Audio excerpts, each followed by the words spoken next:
Paranormal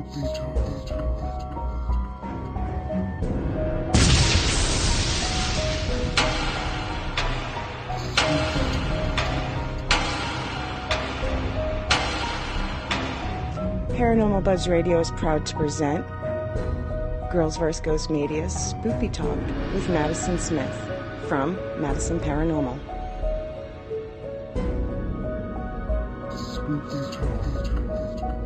You can find Spoopy Talk every other Sunday, 6 Eastern, 5 Central, right here live on Paranormal Buzz Radio.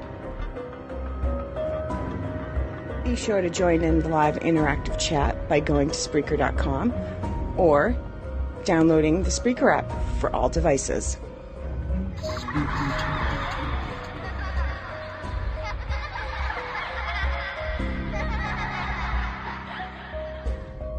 The views and opinions expressed in this podcast by the host or the guest do not necessarily reflect the views of Paranormal Buzz Radio or its sponsors. Use of any material produced by Paranormal Buzz Radio without express written consent is strictly prohibited. For information on everything Paranormal Buzz Radio has to offer, visit our website, paranormalbuzzradio.com. Like us on Facebook, follow us on Twitter and Instagram. Listener discretion is advised.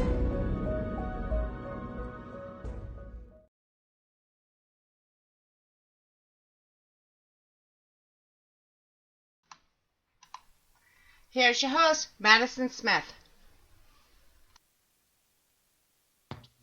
Hi everyone, I'm Madison Smith. I'd like to welcome you all to Spoopy Talk with Maddie. Tonight's guests are two people I have not had the honor of meeting or investigating with yet, but hope to sometime in the near post-COVID future. They have their own show on YouTube where they discuss anything to do with demonologies. They are the duo Demonologies. Carl Johnson and James Annitto.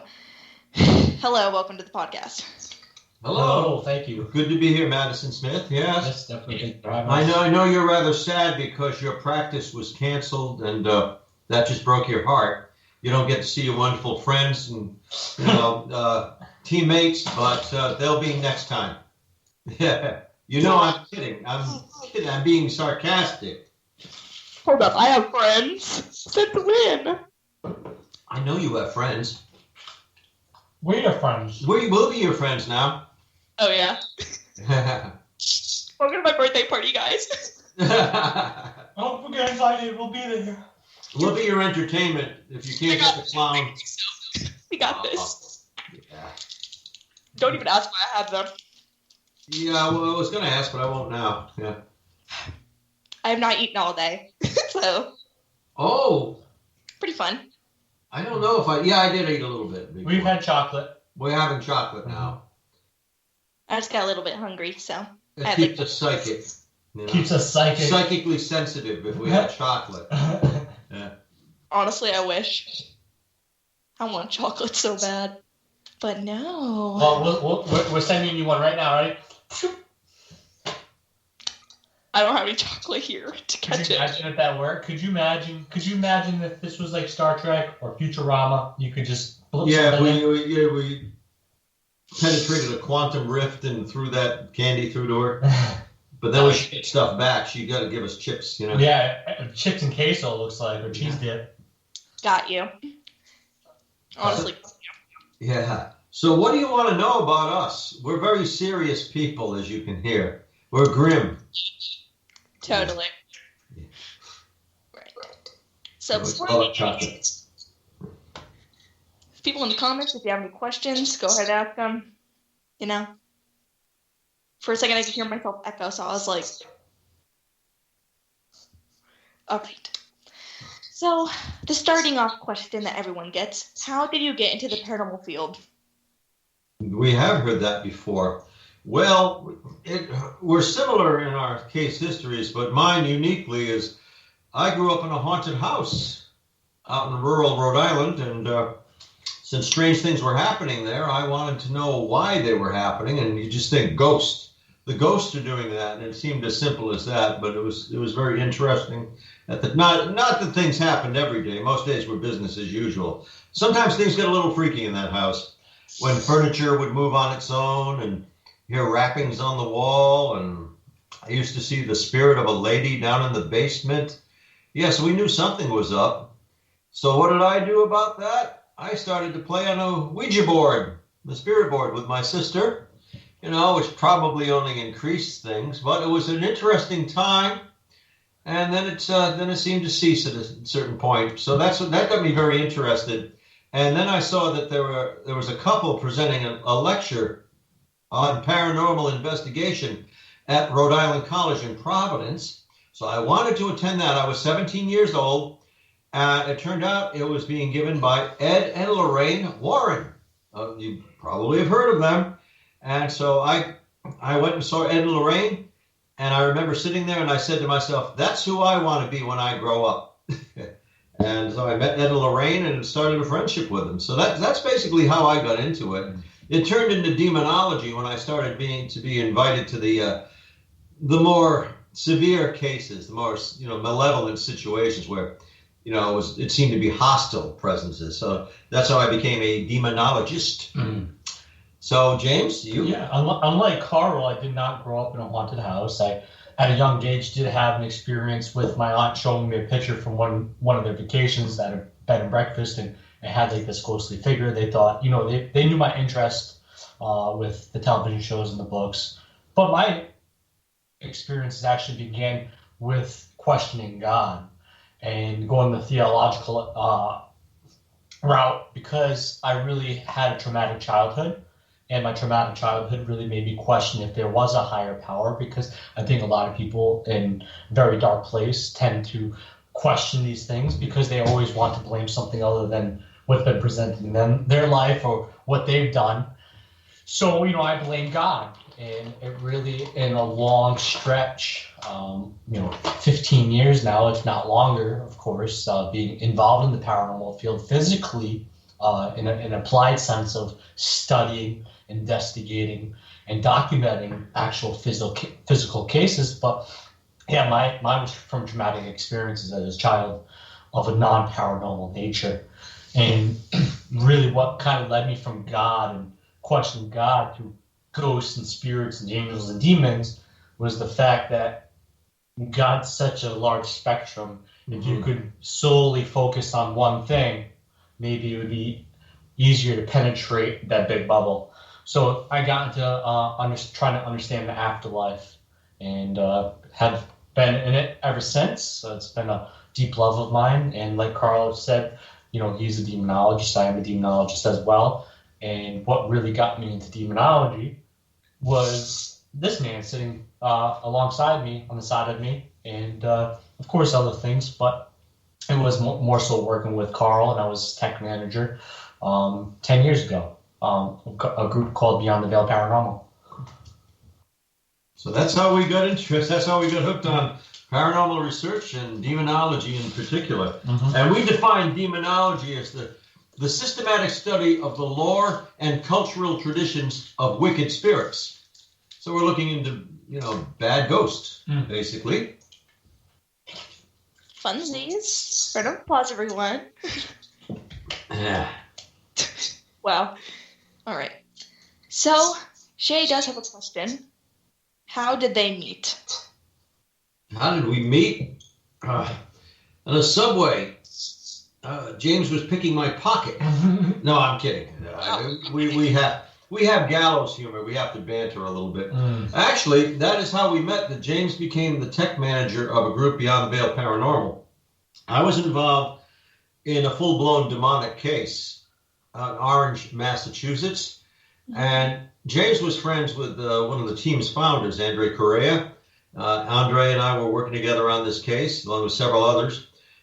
So James heard about this happening, and it was right on the cusp of us meeting, so he wasn't directly involved in that case, at least not when I was.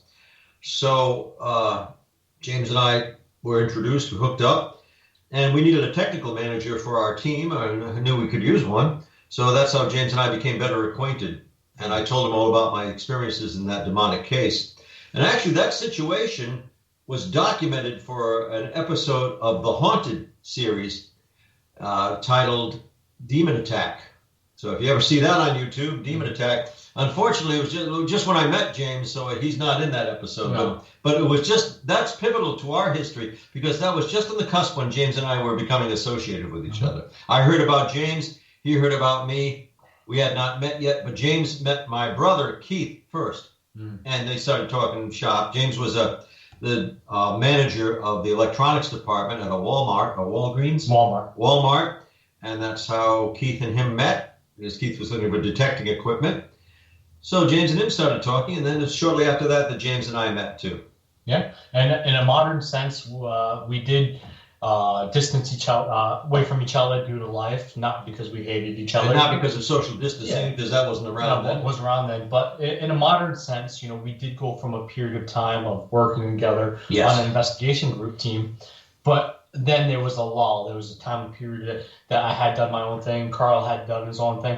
And eventually, due to Elise Gianmarco Carlson, actually, and of course, and so some way Ken DaCosta of Ocean State Paracon, Carl and I started talking again basically when we were slated to speak together. Keith, Carl, and myself were slated to speak together on a demonology panel at Ocean State Paracon. And that's when Elise Gianmarco Carlson, even though she's not with us physically or on this interview with us, she is a third member. She is our manager, our historian, and of course Carl and her run Panorama Paranormal together. But Elise was able to kind of allow our connectivity to happen again. We had not talked for a long time.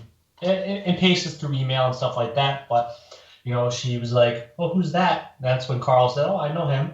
And basically, that's when Demonology, from that convention, basically kind of started being inebriated, kind of come into the forefront. And then we had spoken together at Mass Paracon held by Sam Baltrusis. I was one of the keynote speakers on the topic Demonology, and Carl and I had done such a fantastic job with his brother Keith at Ocean State Paracon. I said, well, let me have Carl as a special guest speaker with me at this demonology lecture, and that was probably the greatest thing that we could have done, because it was well received, and it was the true catalyst of demonology, which is what our group is now. So yeah, even though 10 years ago we had met each other, it took some time for this idea to come to fruition and for us to make it happen. Yeah, and Elise Gianmarco Carlson attended that too with me. She did. So we were like, that's the time we're crystallizing, and as James mentioned, the catalyst for Demonology. So you have, our cast of characters. You have James Annitto, myself, Carl Johnson, and Elise Gianmarco Carlson. We're all together, and we knew we were forming something that's still evolving. And it took root. All right. And then Shay also asked, can Carl tell his mirror story? Shay knows the mirror story? Yeah. You told our house show. Yeah, well, I used to be handsome, and all that changed almost overnight. No, I'm just kidding. I was at the house in Harrisville, Rhode Island. It's Round Top Farmhouse, 1677 Round Top Road in Harrisville, Rhode Island, which, of course, was the setting for the real-life drama that was unfolded called The Conjuring. 40 years after those original incidents, that was made into a major motion picture called The Conjuring. And so the house is more referred to as the Conjuring House than the farm on Round Top. Well, new homeowners, Corey and Jen Heinzen, had the closing the day before. They invited me over, and I was there with Elise Gianmarco Carlson. But I was alone in one of the rooms myself, in what's now a parlor room, used to be the kitchen. And I said, by gum, that mirror is still on the wall, a large rectangular mirror. I think that's the one that the Perrins family had like 40 years ago. So I went over and looked in that mirror. This is true now, and I'm not prone to imaginings or hallucinations. I don't think I am. But I went over to that mirror, and I'm, fully aware of what's happening. I saw my reflection appearing as I looked 40 years ago. I looked, I was this young guy I had long hair, down shoulder length hair, and I still had my modern polo shirt on, and my reflection moved along with me. But by gum, I was looking at myself all those years ago. I was a teenager again. And I had a feeling that if I called for Elise or Jen and Corey, that by the time they got into the room, it would have stopped. I knew this was transitory and momentary, so it was like a dimensional rift. And I just enjoyed it and memorized it, telling myself, I am not imagining this. It's not a trick of the light. All I can do is tell people, but I don't think anybody else is going to see it. They might not even get into the room in time.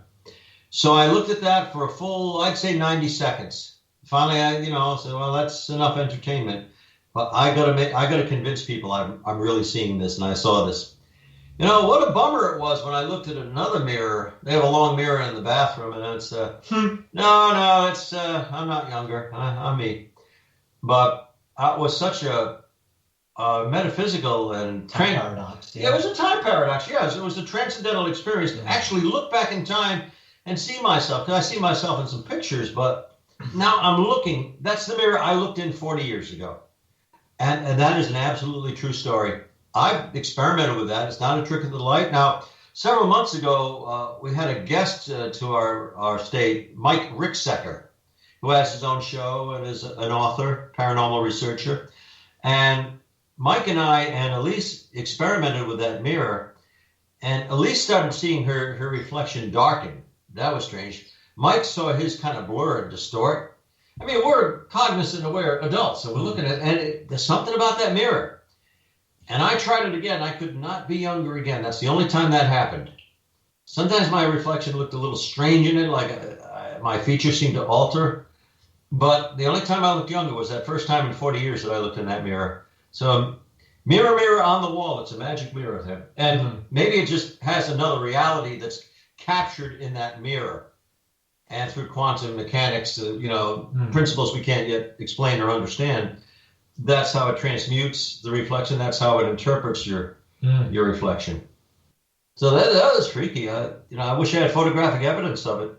On a video. Video or something, but I don't think it... Could you imagine if it showed up on video? Yeah, I can't imagine that it would have, but wow. We'll try it sometime. We'll try that. So, yeah. Now, if you go that much younger... Yeah, I'll show up as a baby. You'll be a baby called... Yeah, James is babyfied. Yeah, I'll just be a teenager, but you'll be a baby. Bye-bye. The dingo ate your baby. Yeah, I wasn't even alive when you went. Madison wasn't was far younger than me, so Madison was even close. Madison was the best of speculation. Yeah, there was a theorized Madison. Somebody might have been saying, if we have grandchildren, I hope somebody names one Madison. That would be it. Yeah. But of course, I was alive and around and had an identical twin brother. Oh, good point. I wonder if my brother could ever have that experience if he goes there a few that's times. A good one, yeah. And because you guys are so connected to that house. And I don't know if it was because I was alone in the room. I have no idea if I would have seen that. Yeah. I know if I just have a gut feeling that if I called people in, they wouldn't have seen it. Yeah. Like I would have been like, Carl, what are you seeing? Maybe it was only through my eyes. Yeah. But I wasn't thinking of looking younger. I just remembered that was the mirror that used to be hanging on the wall. So it does happen. It's something we can't explain or understand, but it happened. Interesting situation. Well, I'm never going to look in my mirrors the same.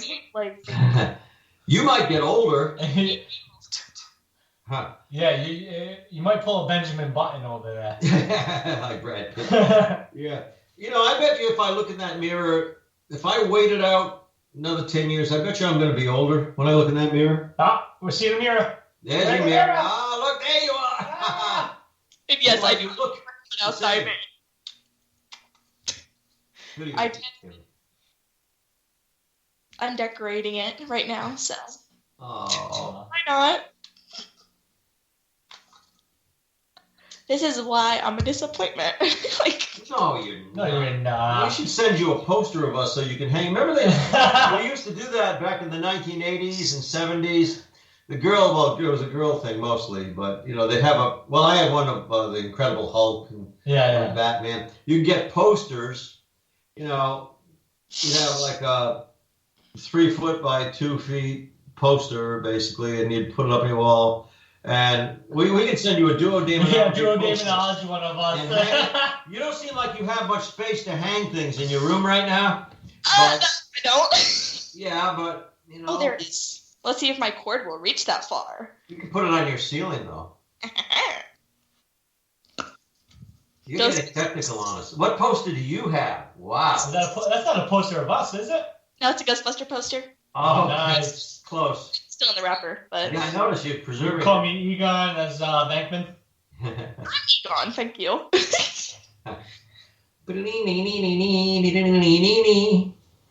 Trust me, I have Ghostbusters everywhere. Like... Which is probably why an indication that you were interested in paranormal research. I know, right? Oh, Yeah, He's getting something, and he's got some show and tell. yeah, I didn't want to show that. It's my son's, but I thought it was Ghostbusters. We were watching it the other day, but it's Dino Busters. Yeah, our listeners will just have to understand how cool that really is. I bet Madison's watched Dino Busters. Dino Busters. She has. That's why she's laughing. She loves Dino Busters. hold on. Why would somebody make a film? Dino Buster. And they have the same intro, and it's the same intro too. Who you gonna call? Dino Busters.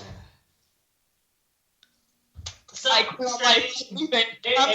it's a good idea though. Like it's crazy. Like so, instead of the streams, they have like they have a vegetable stream, they have a carnivorous stream, and then they have a fish stream for certain dinosaurs. And then when they try and get the certain dinosaurs, they do the certain streams, or they mix them. Like if it's I think we should get back to the topic of the show. You want to watch it after this?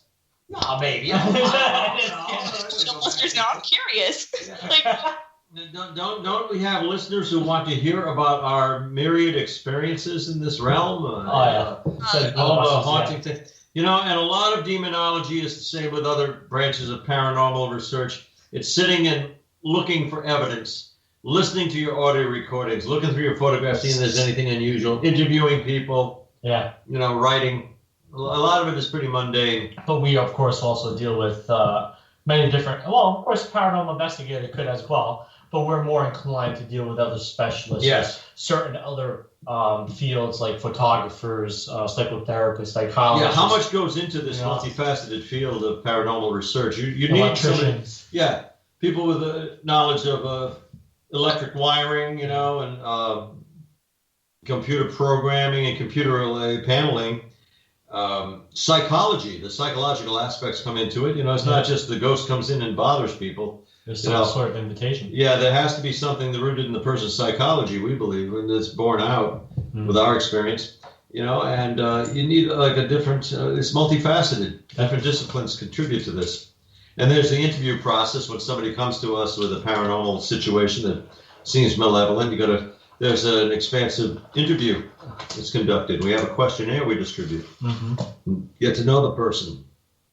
You know, so it's, a lot of people think it's, we got a ghost, or I think there's a demon in my house. Can you guys come? Yeah. You know, like, or paranormal paramedics. Yeah, or pull up an Impala with assault shotguns and holy water squirt guns. You might be onto something with that.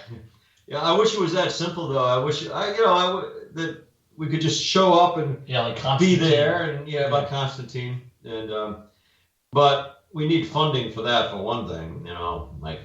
When I did television work, which I still do occasionally, it was I was fortunate in that the studios, the production companies would fly us out there or drive us out there. We, or me in particular, and I would be, transported to a site. I could be there, and it was documented for a television show. I was unfortunate that I didn't get paid for it. No, not unfortunate though. I mean, I got got taken care of. But that was what facilitated my going to these different places, is getting them on television. But you don't always have that option. We do get contacted from people in different regions of the country. Wish we could be there, to assess their situation in person. But don't always have that option. No. Maybe Madison will fly us out there. We can, investigate your region. Who knows? You know what? The basement's open. Is it haunted? Possibly. Who even knows anymore? Ah. It's pretty lit. There's a formula for haunting a place, that I came up with. Say I wanted to research, like there's a place in Rhode Island I find fascinating. It's Moffett Mill, it's called, and it used to be a machine shop. It used to be a factory. I've heard some stories that they have flashing lights and there's a shadow figure there.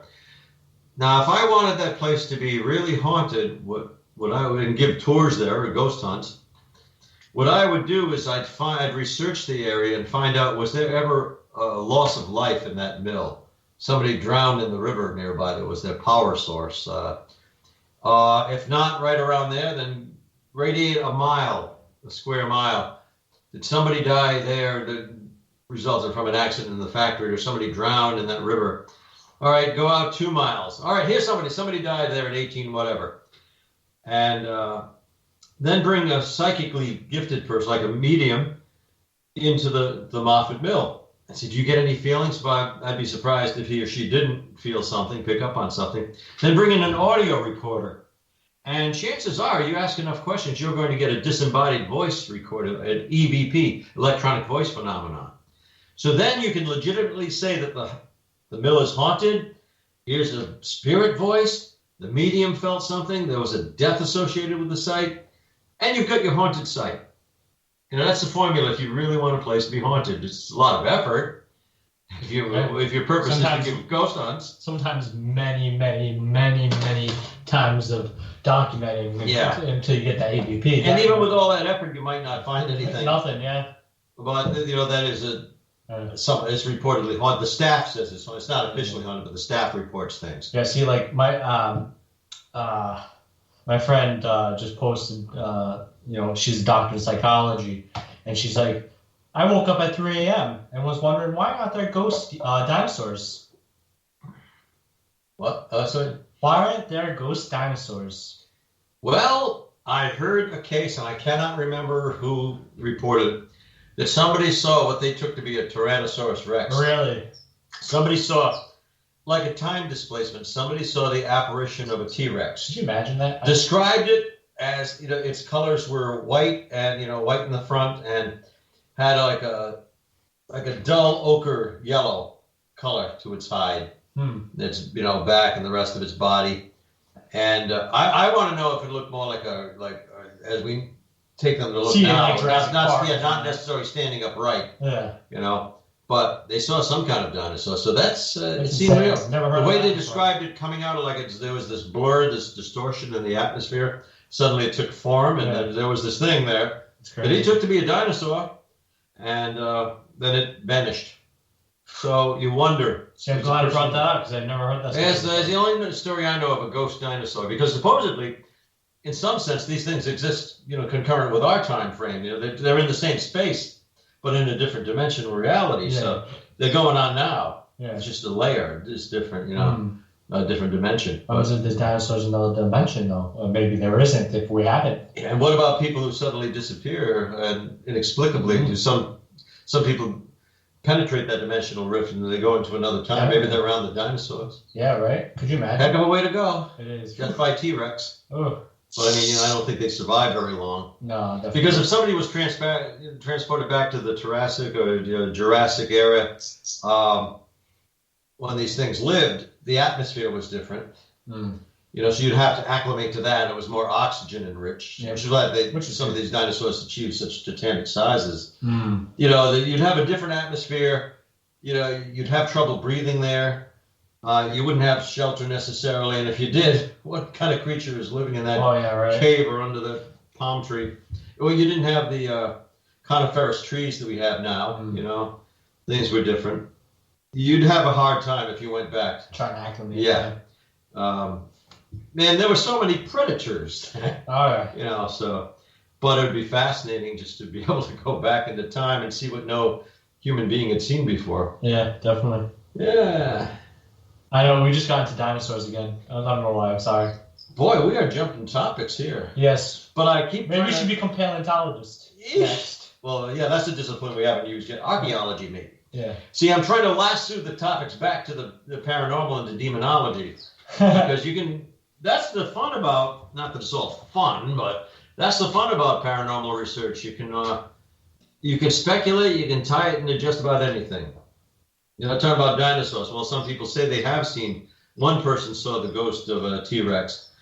Some people disappear and they think maybe they go back into time. Yeah. On this earth, but a different time period. Yeah. A different epoch. There was there's a video. It was on one of the paranormal shows. I forget what show it was. I barely watch them, but it was this guy walking out of his house and he has this ring which goes on your door. It's the door cameras. Yeah. And all of a sudden you see him get to the end of the driveway and he stops. And if you can't see it unless you notice it, but he just goes shooting in the air. And then there's a displacement of 12 minutes or something like that. I forgot how long. It might have been even hours, but he felt like it was only 12 minutes. Oh. You just see him come back and he appears right in the driveway again. And it's a jump in time. And you know what? The people he tells it to, they probably wouldn't believe him. Yeah, but there's video evidence of it if it's He's real. got the evidence. If it's real, of course. But is this something that really happened, supposedly? this is on one of the shows I saw. It wasn't paranormal caught on camera. But it's one of those reality television ones that, where they view these videos happening. Yeah. Oh, like maybe Paranormal Caught on Camera or something similar. Oh no, you know what it was? It was the Ozzy show. The Osbournes. Yeah, the Osbournes. They Want to Believe, I think it was called. Yeah, the Osbournes Want to Believe. Want to Believe, yeah, that's it. So yeah, it was on that. I was like, but that kind of, where did he go? Was he abducted by aliens, or did he hit a time displacement, and did he go to another part of a dimensional rift or something like that? So you see, these shows, these paranormal reality shows, they are somewhat educational in that sense, in that they bring people in and people get to experience it, discuss it. Some of them seem to do more harm than good because they stage their evidence. Well, we just dealt with we just dealt with the client. Not to have any names, but that to every detail would not listen to us because the show said something totally different. And we were like, yeah, that's great and all, but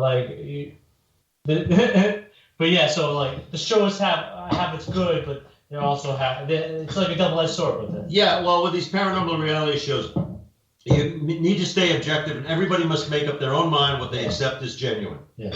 Because you're looking at a product, you're looking at entertainment. I'm sure some of that is authentic, some of the things they show. And it depends on the show, how much validity it will have, but, you just got to keep an open mind. Don't accept everything at face value, but you can still enjoy it. Definitely.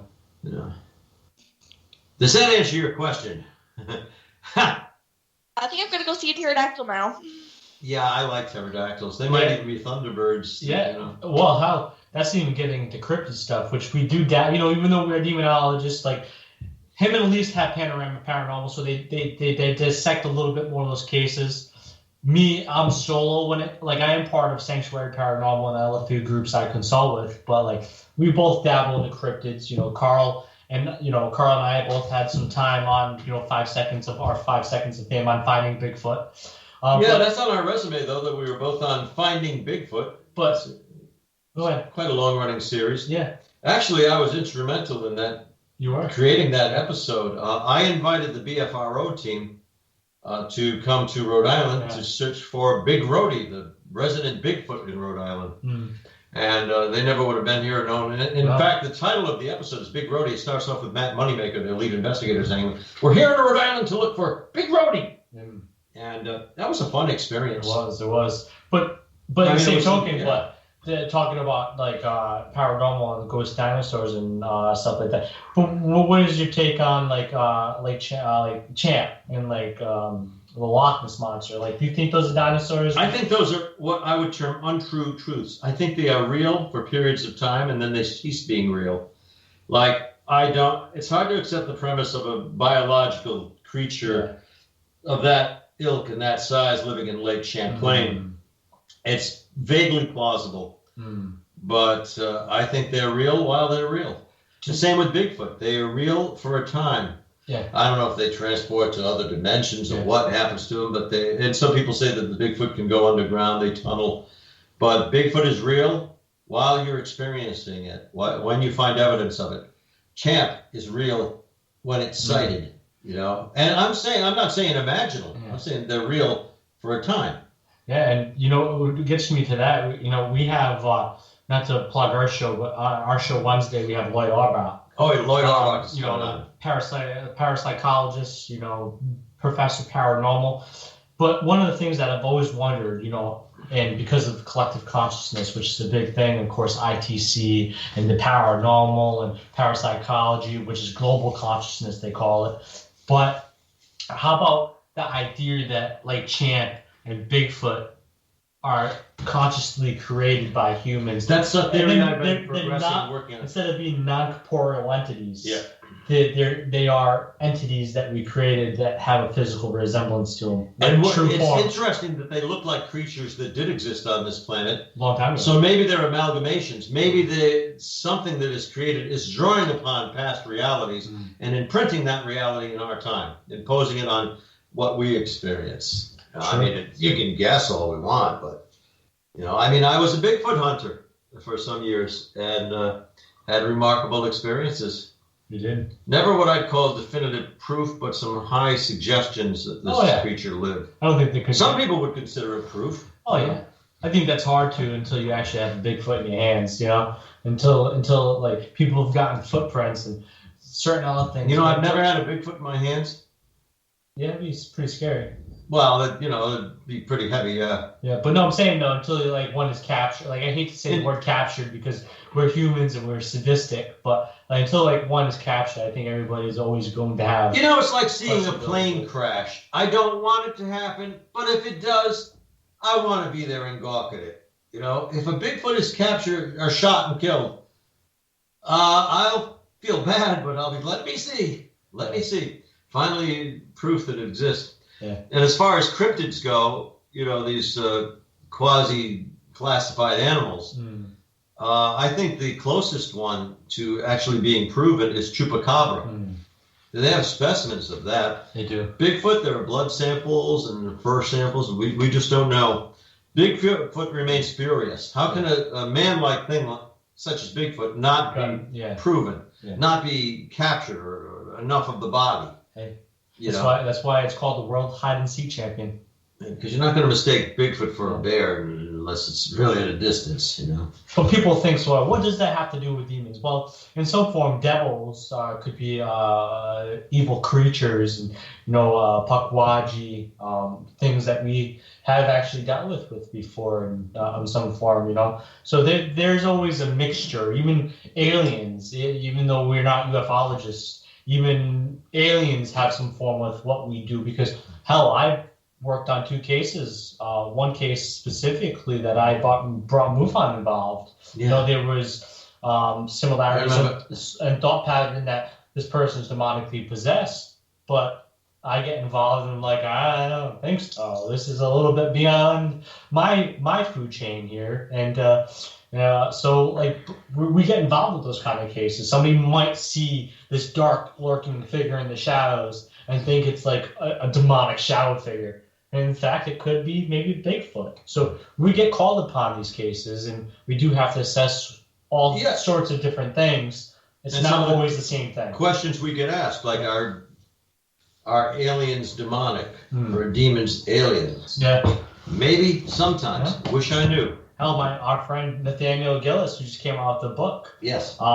He titles himself a demonologist, and I respect the man. He's a good guy. And he believes that they have a lot to do with alien abduction and aliens. He calls them the molars or something like that, but that's because basically, these demons are able to, and this is in fact what they kind of do, is that they kind of deface, they kind of roll off their skin or roll off their manipulative factor that they have, and they jump to the next manipulation. So it's possible, maybe that we want to believe there's aliens because of a man called L. Ron Hubbard, who started science fiction, was kind of like the forefather to that. And maybe they are really demons and they're not aliens. So I get it. I get the debate of opinions, aliens are demons and no, demons aren't alien. I could see where there is the similarities, but there are differences too. in that they're beings, they're somewhat human-like, and Not they celestial, come but and go. No, extraterrestrial, or ultra-terrestrial. Yeah. They come and go with leaving no apparent trace or little that they were ever here. Do we have any more questions, Madison? Because you put a quarter in our slot, and we'll go on for 20 minutes. We like to ramble. We love it. Okay. We're in the rambling business. Hey, we love it. We love it. I know you're 14, Madison, but I started at your age, and Carl a little, basically almost the same age because he dealt with it. I was doing strange things by the time I was 14. Even at 30 and 65, you can still be rambunctious about the topic of paranormal. You can still love it and have so much. You can, get enthusiastic about it because you're in unknown territory. It is. I experimented with a Ouija board when I was 14, 15 years old, and I did last year a few times. I have a bunch, don't worry. You have strange things in your closet. You've got some apparel there, some a Ouija board? Oh my word. Oh my word. Here I have my pink one because why not? Oh, I don't mind spirit boards. Just don't bother me. It's great. I even have my Ghostbuster one back there. Ooh. Oh yeah, I see it. That's a little scary, huh? Yeah. Yeah, my Ghostbuster collection is very intimidating. Let me grab the Ouija board, the pink one. It's right here. Shall we do a online session? It's still a forbidden path. Just don't bother me. I'm not, I don't think something's going to my level is going to come through that. We are going to. Look at the pink. All right, Jeff, where's your planchette? We're going to do something that hasn't been done before. We're going to do an online seance. That could take a couple of hours, couldn't it? Yeah. So, hold on. I have to grab it. Here. Because there's little pockets in here, and they're so annoying. Okay, got it. They come with question cards. Oh, that's so cool. I like it. I like it already. Question cards. Look at that cute planchette. Ouija board planchette. Is it glow in the dark or just a bright fuchsia pink? Let's see. Oh, maybe she's going to try something. Nope. At least you tried. It could be like a neon pink, like that. I have a glow in the dark Ouija board. It'd be nice to have just where it says Ouija or the letters on the board. They're the only thing that highlight. The glow in the black light or glow in the dark. Yeah. Iridescent. Glow in the dark paint. Hear me out. Yeah. If you're patient and artistic, you could paint the letters. You could, yeah. Because then it's not as smooth. So if you have it printed that way, glow in the dark letters. Yeah. Stuff. Yeah, it's not funny. And like Carl was saying, I don't use the Ouija board like Carl does, but it's more so into the fact because I believe it's more a comedic tool. It's more of a game than an actual communicative device. Like Carl, you can use it in the form of communication. I think that's where it's dangerous. Any other way or form of communication could be dangerous, but I really just think it's just a game, So that's why I don't use it. But I can see why you play around with it because you might get something from it. You might get something that's willing to move the planchette. Oh, I have, but I wouldn't invest in a certain stock or not cross the street because the Ouija board told me not to. Yeah, truly. But it's fascinating to experiment with. That's just what I do, experiment. I never had. I don't know about you, Carl, but I never had a case that was the reason the case was happening, the haunting was happening, was because of the Ouija board. Yeah. There was a case where the Ouija board wasn't great, and a sister, they used the Ouija board to communicate with what was in their house, like you did with your family house, which kind of spurred and activated the activity a little bit more. But that's because you're communicating, you're allowing some sort of feedback. So, there's no reason that's going to kind of spike it and divert the activity, trying to communicate to you. So, but it's. I've never had a case where it was the deciding factor why the situation was happening. No, nor have I. It may have stepped up things when my parents' house. Yeah. Bob, I know somebody that used to. I used to call him Ouija Bob because he would bring a Ouija board into his paranormal investigations. Ouija Bob. I don't think it could have been too useful. No. You're not going to rely on what it says. Well, they got results. At least you had a visual. You're not disappointed. You see something. Yeah. What is because most of the time, a lot of people don't realize, because we can only process so much of what's currently going on. It's more so isometric responses that occur when you use the Ouija board. It's more so your hands guiding it, even though your mind doesn't know you are doing so. But that's the brain. I think cognitively we only use 33% of our active brain. But we use all of our brain, but 33% is what we can perceive and understand with what's going on in our reality. The rest is just implanted in our brain and memory stored. Well, what did Einstein use? 45%? We don't know. Well, I think naturally, I think it's what we focus on. It's because everything's going on, but there could be a detail that happens to the right. It gets stored in the memory, but it's not something that you wholeheartedly remember. You know what I'm saying? Can you imagine if we had full memory retention? That's like something like my brother. I think our minds would explode. Yeah, well, we're not meant to, because you need to process and filter, retain what's useful, but most relevant. I'd look like a frapping genius if I could remember everything. Some people say I have a remarkable memory. You do have a remarkable memory. Well, it fails me when I need it sometimes. But, the things I've learned, and I can almost remember them, but not quite. They just sound familiar to me. Be rattling that off. I wish I had the memory you do, but... you wouldn't want all my memories. Yeah. What you got for us, Madison? Okay. Another riveting question for us. Actually, we have a lot of them. So. Oh, good. Well, let's start. So we mumbled, yeah. We should get to the questions more. You're fine. Don't worry. Okay, Just gonna eat my chips and queso. Have been people enjoying our discussion? That's all that matters. Is you've been enjoying it. Have you been learning stuff, Madison? Ask chat. Let's go. Ask chat. So, one of the first questions that we have is from Eye of the Beholder. How long have they been in the field individually? Me this year will make 48 years in another 2 months. Yeah. James, and then you started quite young, though. This June will be 16 years for me.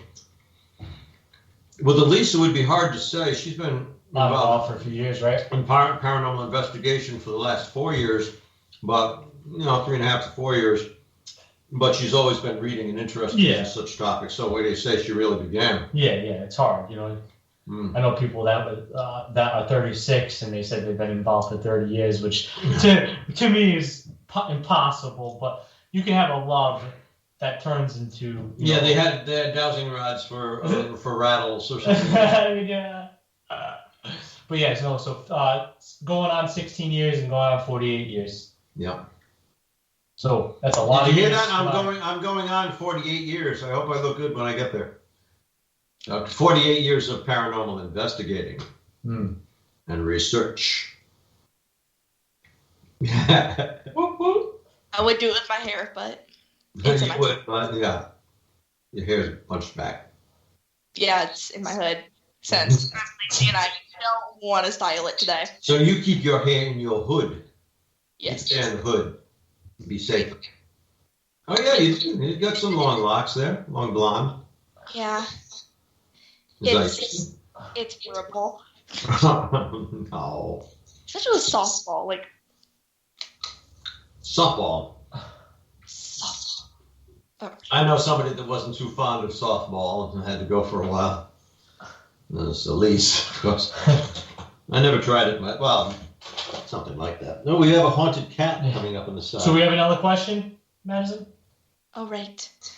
So another one from Eye of the Beholder. Do they think demons are as possible as modern media makes them out to be? No, I don't. I think that the word demon is parlayed too frequently, too easily. I think the demons are overestimated and sometimes underestimated because they're subtle and pervasive. But it's too easy to jump to the conclusion because some spirits, whatever their origin, are just downright ornery And people think that if they're mischievous or certainly want your attention, a lot of spirits seem to thrive on getting attention from living people, that it has to be demonic, and it's just not that way. Poltergeist, for instance, I would describe a demon as a poltergeist with an attitude. And poltergeists are strange things because they seem to thrive on drawing attention to themselves. And maybe that perpetuates their existence. Kind of gives them the motion, the energy. Well, I'll give a statistic to that. Yeah, please do. 64 years, if you add our combined experience, of course, more so of the pie being Carl. But out of those 64 years, we've only dealt with 10 possible true demonic cases. So that definitely shows you that it is a little bit oversaturated when it comes to paranormal entertainment through either books, aka literature, or through, of course, movies or television, to be honest. So 10 cases. That shows you how rare it is. 64 years. Then we actually adjudicated as being demonic, where we were actually convinced it was a demonic source. Yeah. And usually medical professionals involved too. So. Medical psychiatric professionals. Physicians. Yeah, physicians. I'm looking at a copy of a book here. Its title is Shadow Realms Demonology Handbook. And that's my book that I co-authored along with Lana Jan Brock. Yeah. I would hold it up. I'll hold it up for you to see, Madison. Can you see? Yes, I can see. It's very funsies. And that gives actually some accounts of cases Carl had dealt with, if you're interested in hearing. Yeah, case histories in that. It's essays and case histories. You find in there. I think it's an easy read. It's 300 pages. It's available through Amazon.com, as are most materials, and through myself, the author, or Lana Brock. And it's an amalgamation of our experience as demonologists. Wait till James and I come out with a book. Could happen. Will happen. Fun. We'll have you write the introduction, Madison. How about that? Oh, that would look flawed. Well, we'll edit it and rewrite it, probably. Yeah. But no, it won't look like what you wrote, but we'll touch it up. That's what we'll do. Yeah. We'll make it cohesive. If you go on too long about us, we're so modest. We'll shorten it. No, it's gonna be like 2 words. They're gonna be like, "Hi, hello. Here's hands up. Hi, they're cool. Yeah. Any more questions, Madison? All right. So for Carol, how much do you check into their physiological background before investigating? I'd say as thoroughly as we possibly can. Yeah, we ask if they're on any current medicines, if they're on any illegal substances. We ask them if they've had any traumatic past. Yeah. We get pretty in depth. We're thorough and in depth. Yeah. A lot of people don't that come to us are surprised that we have a questionnaire for them and that we actually interview them, because they think, hey, I've got ghosts. You're the ghost people. Why are you questioning me? But it's just not that simple, because there's so much to discount and take into consideration in evaluating a situation.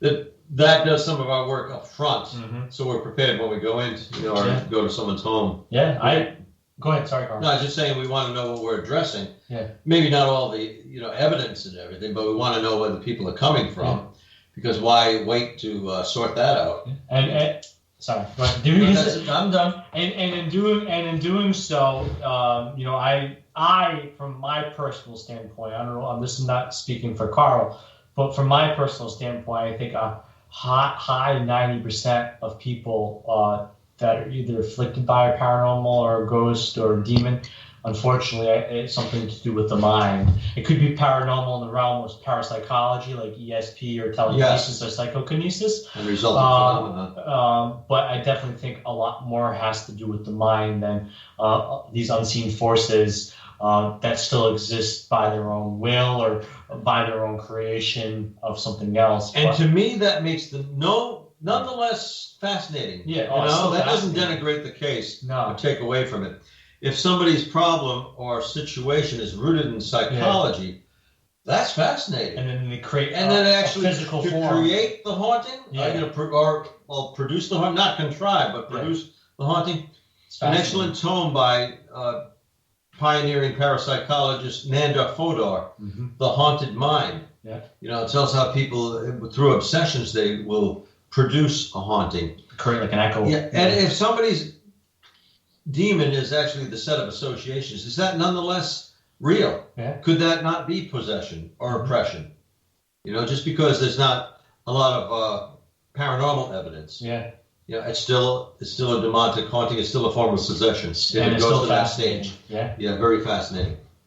And more real. I think that you can more readily analyze such a situation. And it shows you it shows you how, you know, we do feel like we are superior beings most of the time, humans, but that alone shows you how propensity for thinking that. That alone shows you if we ever can come up with a conclusion if that is possible with what we've observed in empirical sense, like showing empirical evidence and modern scientific field can approve of such, that it'll just show you how powerful the mind truly is. You know, if those things are capable, if we can emit some kind of construct through something that's only not really explored too much. Yeah. Some people have tried experiments with that. You know, that you can actually produce the demon or the ghost, create it, and it's not saying it's not real. It's just that it's synthesized and produced by a human mind. Yeah, I think a lot of people there's so many kind of cliques when it comes to the paranormal, but there are side that would call this kind of phenomena artificial intelligence. Well, that's a good way to put it. Artificial or constructed intelligence, construct. Yeah. You know what we call our species as a genus? We are Homo sapiens. Yeah, Homo sapiens sapiens. And what that means, Latin, that means man, wise. So we're the pinnacle. I mean, maybe there'll be another step in human evolution where we become Homo sapiens sapiens. Oh, how about us? So Homo sapiens sapiens. Yeah, I'm trying to match that. Oh, look who's back. Hi. Means we're getting kicked off. We're not running out of time, are we? Because we've done some rabbit trailing here. You're talking about our favorite subject. You have long hair, too. All right. So the very last question. Oh, Where sure. can you find you on social media? Well, you can find. Well, I'll let Carl answer that because he has Facebook and stuff like that. But you can find me at James Annitto on Instagram, or you can where you can find the both of us, Demonology.org, DEMONOLOGY.org. What about you, Carl? Well, we've given you two different spellings. The name of our team is Demonology. Daemonology is spelled the old way. But again, our website is, you can put www, if you want, .demonology.org. Simple as that. I can be found there. I also have a Facebook page under Carl L. Johnson, or sometimes people find it Carl J. Mm-hmm. I'm probably the only Carl L. Johnson in the state of Rhode Island who's a demonologist. Mm-hmm. Find me on that social media. And there's Beyond the Veil email, not Beyond the Veil, that's regressing. But it rolls off your tongue. No, Panorama Paranormal, that's just through our emails. You can find out basically panoramaparanormal@gmail.com. Email me. So if you put in a search for me, you're likely to find me. Yeah. Just don't do Carl Johnson, because you'll get Carl Johnsons from Grand Theft Auto San Andreas. Do you know that game that you just mentioned? I looked up my name once about 14 years ago, and that's what I found. Still pops up. And his mother's name, it says, and his mother Beverly. My mother's name was Beverly. That's so crazy. So it's like, what have they tapped into?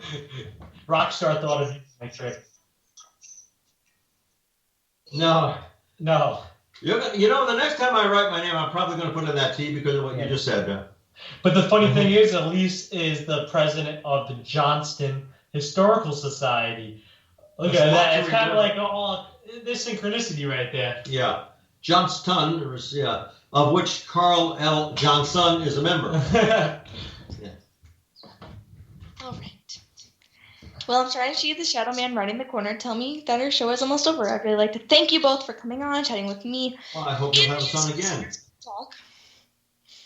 Okay, so now for all my listeners out there, I'd really like to say thank you for being with me tonight. My next show will be January 17th, and I'll have Brian J. Cano with Paranormal Caught on Camera. Whew. I would like to take a minute to have everyone check out my Facebook page. I know a lot of people have seen, but my sister's dog, Jake, my best friend, was hurt and had to have a surgery. I was hoping to help her offset the cost of the vet bills and everything. So the information is on my page. I'm going to be doing a raffle, so everyone who donates is entered into the drawing. It's hard to get off. To my paranormal gear. One will be signed by the yours truly. But yeah, moving on from that, my Facebook is Madison Paranormal Investigation on Facebook and Maddie_Paranormal_Investigation on Instagram. So for tonight, peace, love, and happiness, and most of all, be spoopy, everyone.